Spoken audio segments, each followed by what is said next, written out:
for the person to go through a process of change and recovery from that unloving perspective that they're holding. We look at the reasons why they have this unloving perspective that they feel that it can be violent towards another or harm another in any way.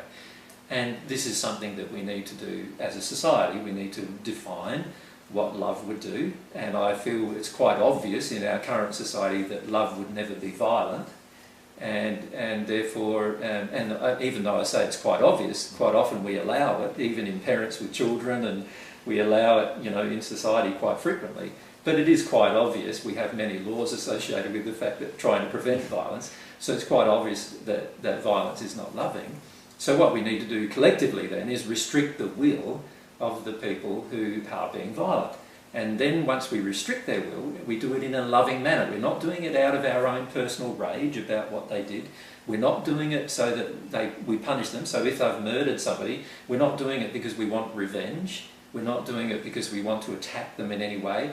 We're not doing it because we want to harm their children the way they harmed ours, or any other form of revenge that may occur, because all of that would be unloving as well.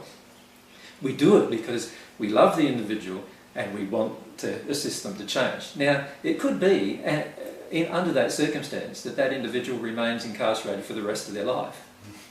If they desire to never change, if they desire to remain violent, and if they desire to not accept any help, then that would be the case.